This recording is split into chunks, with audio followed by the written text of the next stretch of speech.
नहमदुहु व नुसल्ली अला रसूलिहिल करीम अम्मा बाद फ़ाऊज़ु बिल्लाहि मिनश शैतानिर रजीम बिस्मिल्लाहिर रहमानिर रहीम इहदिनस सिरातल मुस्तकीम सिरातल लज़ीना अनअमता अलैहिम सदक़ल्लाहु मौलाना अज़ीम। मौलाना रूम रहमतुल्लाह अलैह फरमाते हैं मसनवी शरीफ में कि जैसे फ़ज़ा में एक परिंदा उड़ता जा रहा हो तो उसका साया ज़मीन पर साथ साथ उड़ता जा रहा महसूस होता है। तो कुछ दुनियादार लोग उस साए को हकीकत समझ लेते हैं और उस साए के शिकार के लिए उस साए के पीछे भागते फिरते हैं, लेकिन वो अपने तरकश से सारे तीर उस साए को मारते हैं लेकिन साए का शिकार नहीं हो सकता। तो उनकी उम्र ख़त्म हो जाती है। उम्र के तीर गोया सारे माहो साल उम्र के उसी साए को शिकार करने में ज़ाया हो जाते हैं। साया भी शिकार नहीं होता, उम्र भी ख़त्म हो जाती है। तो मौलाना साहब फरमाते हैं कि साया हकीकत नहीं, हकीकत तो वो एक ऊपर मुर्ग था जो उड़ रहा था, एक परिंदा था जो ऊपर उड़ रहा है, लेकिन उसकी तरफ हमारी तवज्जो नहीं जाती। हम इस दुनिया को, ये जो साया है उस आलम बाला का, उस हकीकत का ये एक साया है, तो हम इस साए के पीछे भाग रहे हैं, दुनिया के पीछे भाग रहे हैं जिसकी कोई हकीकत नहीं और जिसको आज तक कोई शिकार नहीं कर सका। चाहे सारी ज़िंदगी के सारे माहो साल गोया वो तुर्कश हैं, तीर हैं, वो सारे तीर चला दे, सारी ज़िंदगी मेहनत कर ले, भागता फिरे, लेकिन दुनिया एक ऐसा साया है जिसकी कोई हकीकत नहीं। असल ये एक ऊपर और परिंदा है, एक ऊपर और हकीकत है जिसका ये साया है। तो नादान लोग इसी साए को शिकार करने में सारी ज़िंदगी बर्बाद कर देते हैं। अब मौलाना साहब फरमाते हैं, ऐ इंसान तुझे एक और साए की हकीकत भी बताते हैं। साए यज़दा बवद बंदा खुदा मुर्दाए आलमो जिंदा खुदा। मौलाना साहब फरमाते हैं कि ऐ इंसान तू जिस साए के पीछे भाग रहा है वो दुनिया है, वो बेहकीकत चीज़ है। आ तुझे एक हकीकत की तरफ लेके चलते हैं, एक और साया भी है। फरमाते हैं खुदा का जो ख़ास बंदा है, वली कामिल है, वो ऐसे समझ जैसे खुदा का साया होता है जो इस जहान के तल्लकात से मुर्दा और खुदा के तल्लकात से ज़िंदा होता है। उसकी ज़िंदगी अल्लाह पाक के तल्लकात के साथ वाबस्ता होती है। दामने उगी रज़ो तर बेगुमा तारही अज़ आफ़ते आखिर ज़मा।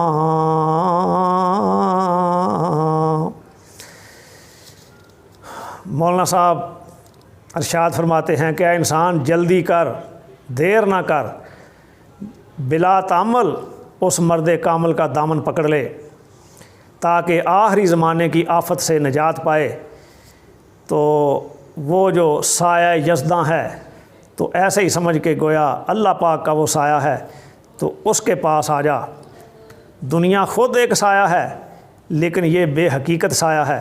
अब अहलुल्लाह अल्लाह का साया हैं, तो उनके दामन से जल्द अज जल्द अपने आप को वाबस्ता कर ले। कैफ़ मद्दा ज़िल्ला नक्शे औलियास्त कूदलीले नूरे खुर्शीद खुदास्त। फरमाते हैं कि जैसे अल्लाह पाक ने कुरान पाक में इरशाद फरमाया है ना कि ए पैगंबर सल्लल्लाहु अलैहि वसल्लम, क्या तुम अपने रब की तरफ नहीं देखते कि उसने किस तरह साया को दराज किया और अगर चाहे तो इसको साकन कर दे, फिर हमने आफताब को इस पर दलील बनाया। तो मौलाना साहब फरमाते हैं कि औलिया अल्लाह भी एक साया हैं। जैसे अल्लाह पाक ने कुरान शरीफ में फरमाया कि साया जो नज़र आ रहा है इसके लिए दलील सूरज है, ये साबित कर रहा है कि एक सूरज मौजूद है और इसका साए का लंबा होना, हरकत पजीर होना, ये भी सूरज के वजूद पर एक दलील है। तो जिस तरह साया सूरज के होने की खबर देता है और साए का हरकत करना اور اس کا لمبا ہونا یہ بھی سورج کے وجود کی ایک دلیل ہے۔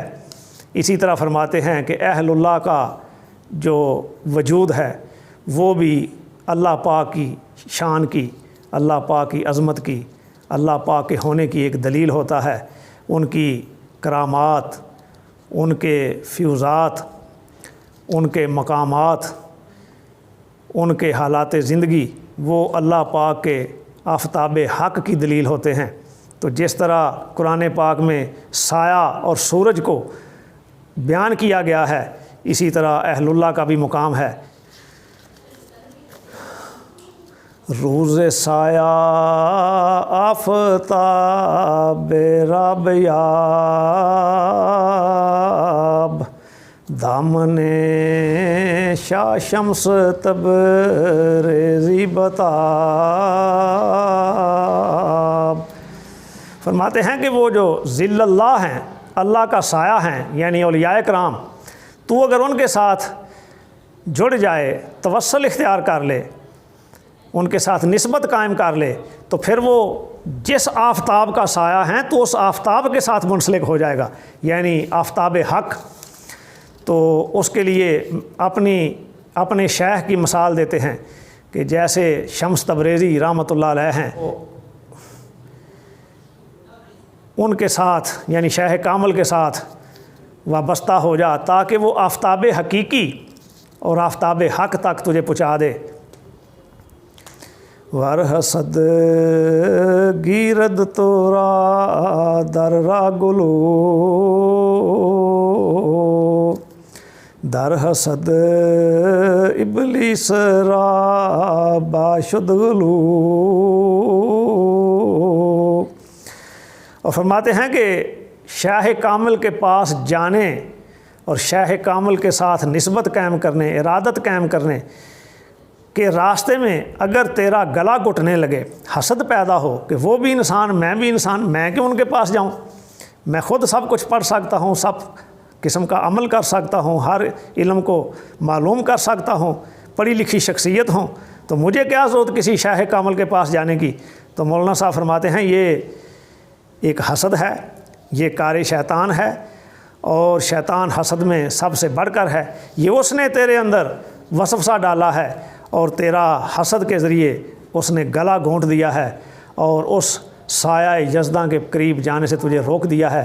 اسی سایہ یزداں کے پاس جاتا، ان کے قریب جاتا، ان کی تربیت حاصل کردہ، ان کے فیوزات حاصل کردہ، تو تجھے اس آفتاب حقیقی تک کا رستہ مل جانا تھا، آفتاب حقیقی کی منزل تک تو نے پہنچ جانا تھا۔ لیکن شیطان نے تجھے بہکا دیا کہ میں اہل اللہ کے پاس کیوں جاؤں، میں خود سب کچھ جانتا ہوں، میں خود ہر چیز کا ماہر ہوں، میں سب علوم پر حاوی ہوں، تو مجھے کیا ضرورت کسی کی شاگردی کرنے کی، یا کسی کے ساتھ ارادت قائم کرنے کی، یا کسی کے ساتھ کسی کے زیر تربیت رہنے کی۔ تو یہ حسد ہے، یہ شیطانی وسوسہ ہے جسے مولانا صاحب رد فرما رہے ہیں۔ وما علینا الا البلاغ المبین۔